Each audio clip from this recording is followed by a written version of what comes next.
Pessoal do terceiro, seja bem-vindo a mais uma aulinha de filosofia. Na aulinha de hoje vamos estar falando sobre um pensador conhecido como René Descartes, ou René Descartes, depende de como você quer pronunciar o nome dele, mas eu vou chamar ele agora de Descartes, ok? Então, pessoal, nosso amigo Descartes, ou Descartes, nasceu lá na Alemanha, ele frequentou uma escolinha jesuíta, um colégio jesuíta chamado de La Flèche, que eu não sei como pronunciar em francês, gente, me perdoem. Mas lá ele teve um contato não só de estudos humanísticos, né, como se dizia, mas principalmente de matemática e teologia também. Então, ele vai ter essa proximidade com a matemática, a um ponto que ele vai estar sempre tentando pegar o próprio método matemático e colocando ele junto ao saber ali e à reflexão. Mas Descartes, que acontece? De onde vem o nosso amigo Descartes? Bom, ele estava num período histórico em que diversas mudanças e conflitos estavam assolando o mundo, né? Então ele é um fruto dessa devastação causada por diversos conflitos ao seu redor. Então, por um lado, lá na Europa já tinha acontecido a Guerra dos 30 Anos, ele já tinha visto de perto, né, que todo o desdobramento, como mais um dos conflitos da Reforma Protestante. Então, é um século de conflitos e ele estava justamente nesse momento e vivendo o desequilíbrio, que ele vai chamar aqui de desequilíbrio das verdades. Por isso, a busca pelo saber, a busca pela verdade cria-se uma reflexão nele, porque ele está nesse contexto, todas essas incertezas, conflitos, e que ele, acho que o maior destaque é esse desequilíbrio das verdades que ele vai trazer para a gente. Então, são essas as influências do pensamento dele, aonde ele vem, lá da cidade do sul, da Alemanha, tem esse contexto que a Europa estava passando, teve essa formação, passou por essa formação, era de uma família abastada, e por mais que seja estranho, ele teve uma carreira em armas, só que ele vai terminar em algum momento ali, comprando uma fazenda, uma fazenda não, acho que uma fazenda mesmo, comprando uma casa na Holanda, onde ele vai começar a organizar os seus pensamentos. Ele vai sair de toda a barulheira lá de Paris e ele vai se localizar, ele vai conseguir se centrar nesse lugar para começar a produzir o seu pensamento, né? Produzir a sua contribuição filosófica. Um destaque, ele é considerado o pai, de certa forma, né? O fundador do que seria a filosofia moderna. Anos depois dele, o John Locke, por exemplo, ia ser, de certa forma, ia ser o oposto dele com o empirismo, e o Descartes será marcado pelo racionalismo, né? A corrente principal dele é o racionalismo ali da Idade Moderna, e também conhecido como o pai da matemática moderna, porque ele vai estar sempre com essa presença matemática muito forte, ok? Então agora vamos para a obra dele, né? Vamos para a obra dele. Quando ele começa a organizar, dar essa chamada de reviravolta cartesiana para fundar a filosofia moderna, para dar esse quê, de certa forma, de embasamento ao saber, dar um método para se obter o saber, um método para se obter o saber científico, ele se torne incontestável. Esse era o objetivo dele. Ele queria estabelecer um método, estabelecer uma forma de observar e receber o saber, que fundando algo que seria incontestável. Justamente, talvez inspirado pelas verdades desequilibradas, ele então começa a pensar como que ele vai conseguir fazer isso, ok? Então, talvez influenciado toda essa parte escolástica dele, humanística, e com a matemática, ele vai estar com o objetivo de um método que vai tentar organizar essa filosofia moderna para dar essa força, esse embasamento para a ciência não ser contestada. Essa ciência que a gente vê hoje, todos os dias, infelizmente, sendo contestada, o nosso amigo Descartes não estaria muito feliz, ok? Então, eu falei muito ok aqui, estou me sentindo um pouco mal. Mas enfim, continuando. Então, a grande mudança do pensamento dele vai deixar de ter uma preocupação dita ontológica e vai começar a levantar uma questão gnosiológica. Qual que é essa diferença?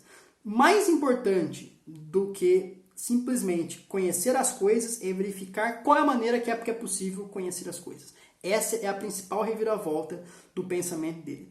Só que aqui temos uma pequena interrupção no trabalho dele, porque quando ele vai começar a criar essas anotações, vai acontecer um tal de Galileu Galilei, que já devem ter ouvido falar aí, que ele vai estar tendo as suas ideias perseguidas e não simplesmente perseguidas, mas está tendo censuradas, está sendo censuradas pela igreja, inclusive sendo ameaçadas de morrer. Então, o Descartes vai ficar um pouco meio... talvez não. Então ele guarda esses escritos e pensa até em queimar eles.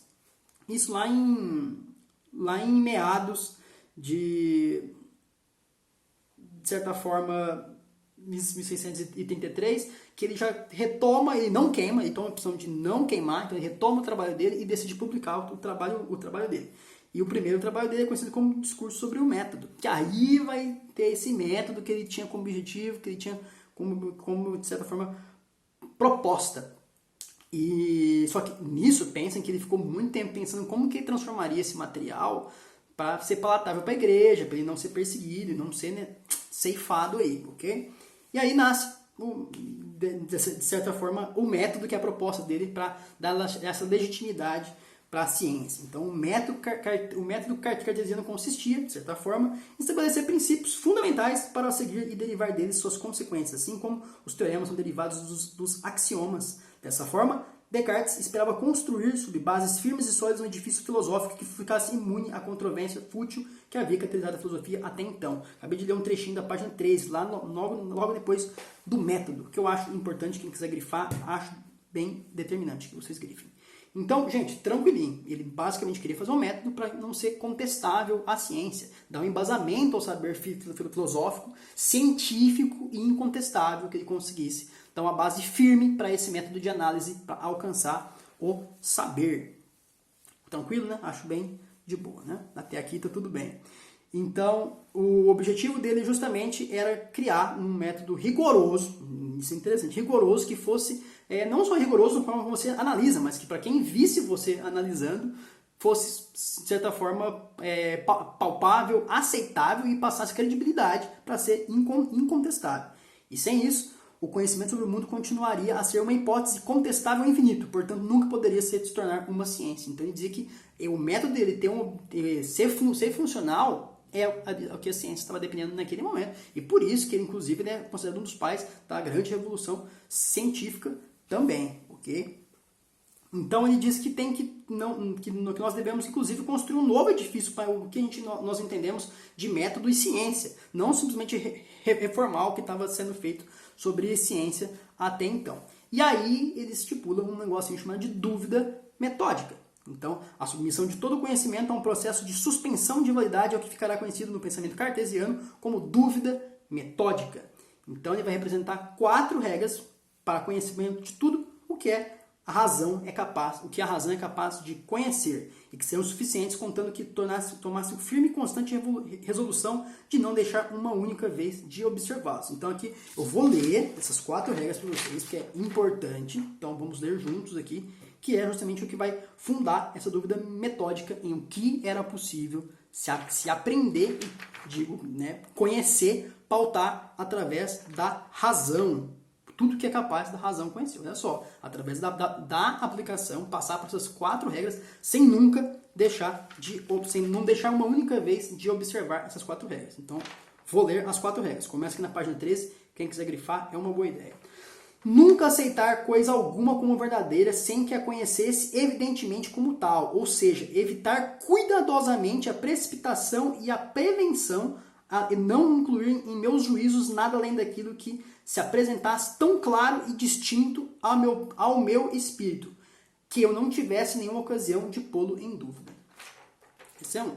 Dividir cada uma das dificuldades que examinasse em tantas parcelas quanto fossem possíveis e necessárias para melhor resolvê-las. Conduzir por ordem os meus pensamentos, começando pelos objetos mais simples e mais fáceis de conhecer, para subir pouco a pouco como os degraus até o conhecimento dos mais compostos, e supondo certa e a ordem mesmo entre aqueles que não precedem naturalmente uns aos outros. Fazer em tudo enumerações tão completas e revisões tão gerais que eu tivesse certeza de nada omitir. Ou seja, aqui nessa parte da enumeração entra um pouquinho da matemática, né? Que é justamente ele deixar da forma mais revisada e completa possível. Ou seja, obter aquele conhecimento, usar a razão, obter um conhecimento mais completo possível, de uma forma que parece que não tem nada faltando. Entendido? Então, aqui pronto, né? Aqui estava montado as condições para olhar o mundo e olhar o mundo na visão, né, de Descartes, e seria essa a dúvida metódica. E aplicando suas regras, a verificação era justamente a verificação do saber, aí, da veracidade, na busca de um conceito determinado, né, final, que fosse incontestável. Pessoal, vou dar um pauzinho aqui antes de a gente continuar, para não ficar muito denso essa parte. Então vamos para a parte 2, ok? Então, até já, terceiro.